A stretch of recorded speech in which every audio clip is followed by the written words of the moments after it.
Muy buenas a todas y a todos y bienvenidos a un nuevo programa de Directo a la Sierra en Canal Sierra de Cádiz. Hoy martes 17 de enero, son las 10 en punto de la mañana y vamos a comenzar la semana de este martes pues recordando uno de los casos, digamos, más mediáticos de esta última historia de España. Es el caso Alcácer, que conmocionó a toda una sociedad en el año 92, ahora se cumplen 30 años del fatídico suceso y ha salido a la palestra porque cada cierto tiempo sale a la palestra el caso Alcácer y lo ha hecho por una entrevista al único que se culpó, en este caso a Miguel Ricard, y hace muy poco uno de los mejores investigadores de estos últimos años con respecto al caso Alcácer, Manu Jiménez, pues ha entrevistado a Miguel Ricard.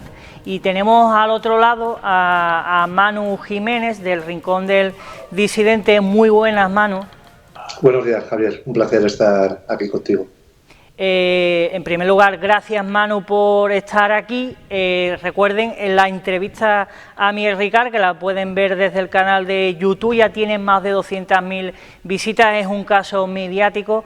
Y bueno, la primera cuestión, me gustaría, Manu, que nos contaras un poco el contexto oficial del caso Alcácer, para refrescar un poco la memoria a todos los que nos están viendo. Intentando ser lo más breve posible, nos retrotraemos al año 1992, el 13 de noviembre, en una pequeña localidad valenciana de nombre Alcácer, apenas a 9-10 kilómetros de Valencia, desaparecen 3 menores de 14 y 15 años, Miriam García, Toni Gómez y Desiree Hernández. Es un caso que, en base a programas que en aquella época había como Quién sabe dónde o De tú a tú, de Neves Herrero, adquiere una repercusión social y mediática tremenda y, por desgracia, 75 días después, el 27 de enero, se encuentran los cadáveres de estas 3 niñas brutalmente torturadas, violadas y asesinadas en el paraje de La Romana. Se producen unas detenciones súper rápidamente que llevan a Miguel Ricard ante la justicia. Y hay otro acusado que al día de hoy sigue en paradero desconocido, como es Antonio Anglés, que es uno de los prófugos más buscados incluso por estamentos policiales como Europol. A grandes rasgos, eso sería el resumen de la versión oficial, como tú decías, del caso Alcácer. Claro, hablamos de un caso porque, claro, mucha gente puede decir, bueno, ¿y por qué este caso, que ahora se cumplen, como bien has dicho, 30 años de cuando se encontraron los 3 cadáveres, por desgracia, de aquellas niñas, ¿por qué este caso ha trascendido tanto, Manu? Pues ha trascendido porque desde un primer momento la fuerza que hicieron las 3 familias, en especial la de Fernando García, hasta el punto de que el propio presidente del gobierno en aquel momento, Felipe González, los recibe a las familias en la mañana del día de Nochebuena del año 92, es un caso que, por la pésima, a mi forma de ver, instrucción e investigación que se hizo en el momento, tiene muchos cabos sueltos y muchas lagunas, y porque a día de hoy todavía no hay ninguna prueba de carácter biológico, más allá de las autoinculpaciones de Miguel Ricard y algunos indicios que demuestren con claridad quién fueron los autores materiales de los crímenes. A partir de ahí pues surgieron muchas teorías alternativas o conspiranoicas y 30 años después el caso sigue abierto porque hay una pieza separada, el sumario B, para la investigación de aquellos posibles responsables que la propia sentencia en los hechos probados deja abierta la posibilidad de que participasen en estos crímenes. Claro, es que mucha gente se piensa, porque claro, ha habido varios documentales, por ejemplo el último que también ha sido muy mediático y polémico, también el documental de Netflix, ¿no? de varios capítulos, ¿no? Que bueno, que no ha dejado del todo bien parado a esa versión alternativa, porque la investigación, Manu, la investigación sigue abierta, ¿verdad? La investigación sigue abierta, bueno, sigue abierta desde el año 97. Ha habido algún que otro periodo en el que ha podido estar en hibernación, pero sigue abierta. Se siguen presentando pruebas y se siguen haciendo pesquisas, y de hecho la prescripción del crimen para Antonio Anglés sería en el año 2029, o sea que tenemos todavía tiempo de sobra, como quien dice, para poder intentar averiguar lo que sucedió de verdad en ese crimen. Claro, y ya por último, y ya nos centramos en el perfil de Miguel Ricard, que muy bien has comentado, pues bueno, es el único, digamos, al que han culpado, que ha pasado unos años en la cárcel y que, bueno, ha sido la única persona en estos 30 años, desde que se realizó o se hizo, por desgracia, ese fatídico suceso hasta el día de hoy, que has podido entrevistarlo. ¿Cómo ha sido esa labor? Porque me imagino que para muchísimas personas prácticamente ha sido muy complicado el poder realizarlo, ¿no? Sí, vamos a ver, ahí juega un poco la pericia, la vocación, el trabajo y un grado importante de suerte. Si no hubiese sido por un amigo en Barcelona que le pudo transmitir a Miguel Ricard oye, esta persona le gustaría ponerse en contacto contigo y que le contases lo que tienes que decir, pues eso no se hubiese propiciado. Yo a Miguel Ricard, cuando aparece aquí en Madrid hace 2 años, justo, de hecho antes de ayer, hacía 2 años en Carabanchel, fui a buscarlo a ver si lo podía localizar, más o menos le he seguido la pista durante su estancia en Madrid, desapareció cerca del verano y apareció hace unas semanas cuando saltó la noticia de que lo habían detenido en un narcopiso en el barrio del Raval en Barcelona. A partir de ahí, pues intentar poner toda la carne en el asador, intentar llegar a él, poder tener una conversación con él y luego, si a él le interesaba, pues ser el contenedor de lo que tuviese que decir Miguel Ricard 30 años después. Claro, hablamos de una entrevista que la pueden ver a través de YouTube, en el canal del Rincón del Disidente, con Manu Jiménez, esa entrevista con más de 200.000 visitas ya, porque es un tema muy interesante y son las palabras de alguien que fue culpado, como bien ha dicho Manu, por una confesión que él hizo, pero no hay pruebas materiales. En cuanto al perfil de Miguel Ricard y los hechos, Manu, ¿qué nos puedes contar? Claro, estamos analizando a una persona de 53 años tras el paso de casi 2 décadas por la cárcel y ahora la vida que tiene, que es prácticamente la indigencia, con una persona que hasta aquel momento había sido acusada o había sido sentenciada por delitos menores como un robo de un banco o un altercado de otra índole, y claro, es muy diferente. Además, sobre Miguel Ricard pesa el trauma el peso, ¿no?, de esa condena por el triple crimen y también una adicción que él ha tenido al tema de drogas.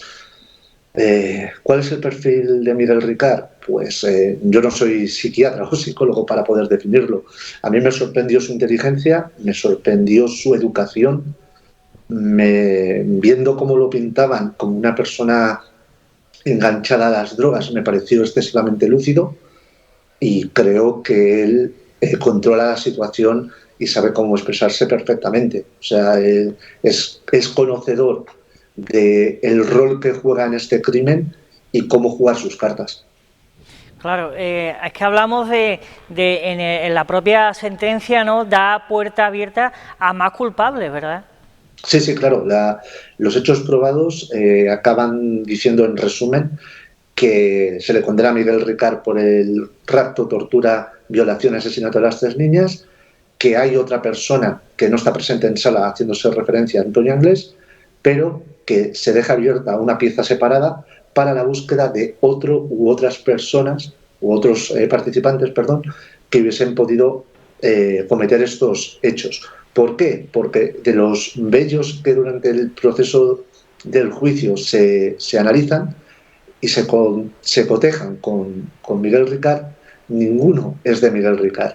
Y así se sabe que hay quizás, posiblemente 5 o quizás 7 perfiles diferentes de ADN que serían de otras tantas personas que podrían haber participado en el crimen. Entonces, a partir de ahí, la propia sentencia pues deja esa puerta abierta, ¿no?, de que hubiese más participantes y, como tal, pues hay que intentar buscarlos, encontrarlos. Claro, la verdad que es un tema bastante complicado porque es lo que dices, ¿no? Hay muchísima controversia, ¿no?, entre la versión oficial, también las investigaciones de los cuerpos de seguridad del Estado y también pues otras versiones alternativas de algunos investigadores o incluso uno de los padres de las niñas, porque esa era mi siguiente pregunta, ¿cuál es la postura de los padres con respecto a Miguel Ricard, hermano? La postura de la familia de Toni no la conozco de primera mano. He visto algún que otro extracto de una entrevista a Fernando Gómez diciendo que Ricard se debería pudrir, por lo cual entiendo que consideran que tuvo cierto grado de participación. La postura de Rosa Folch es clara. Miguel Ricard es uno de los asesinos de su hija y de las otras dos niñas, y la postura de Fernando García es diametralmente opuesta. Considera a Miguel Ricard un cabeza de turco, una persona inocente, y la cual jamás vio a su hija ni a las otras dos niñas. O sea, tenemos todo el abanico dentro de las tres familias. Claro, es que llega un momento, ¿no?, que es un caso tan complejo, ¿no?, con tantas piezas, ¿no?, de un puzzle que parece que no tiene fin, porque fíjate que estamos hablando del año 92, que ya han pasado 30 años y que seguimos todavía pues con un caso abierto, con un solo culpable que ha sido sentenciado, pero que para algunos padres no es el verdadero culpable del caso, y seguimos todavía con muchos dilemas. En referencia, Manu, a la entrevista, ¿cómo viste a Ricard en el sentido de cómo lo observaste? ¿Te cambió la perspectiva con respecto a lo que opinabas de él anteriormente?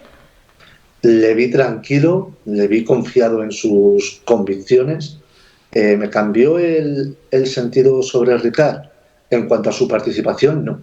En cuanto al tipo de persona que era, reconozco que sí. Yo no me esperaba a un Miguel Ricard, como te comentaba antes, tan lúcido, tan preciso, tan controlador en cuanto a la situación. No lo digo de forma despectiva, sino que sabía perfectamente dónde estaba, lo que tenía que responder y cómo responderlo para intentar sonar creíble. Yo vuelvo a decir lo mismo. A Miguel Ricard ya se le juzgó y se le condenó. Yo no soy la persona que tiene que hacerlo.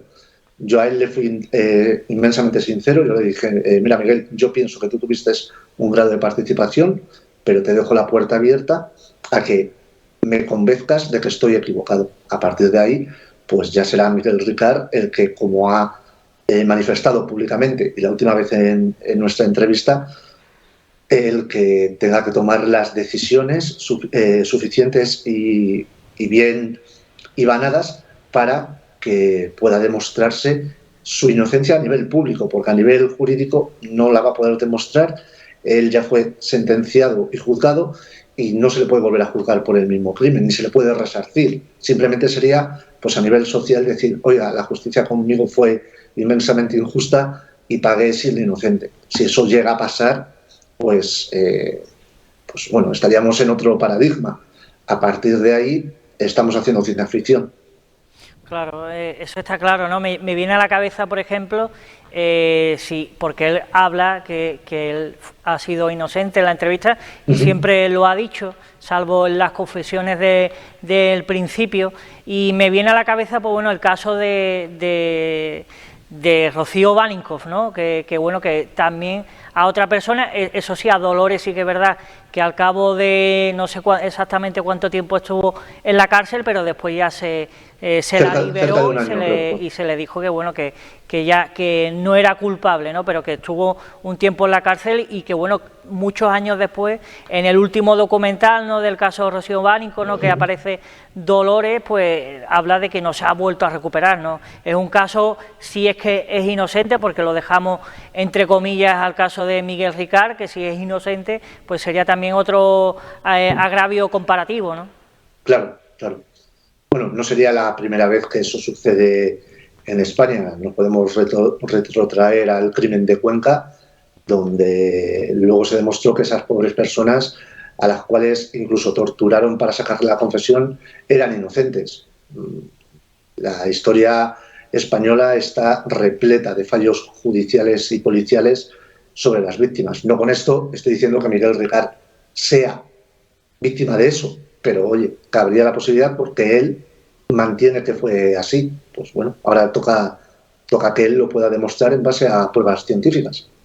Sí, a mí me llama la atención, Manu, la entrevista, cómo habla de Antonio Anglés, ¿no? Que digamos que es la otra pieza de ese puzzle, ¿no? Que digamos que fueron los dos culpables de la versión oficial y que uno de ellos pues sigue en paradero desconocido y nunca se ha sabido de él. Y me llama la atención la crudeza con quien habla de él y también pone hincapié en el foco de la familia Anglés, ¿no? ¿Qué nos puedes contar de esto?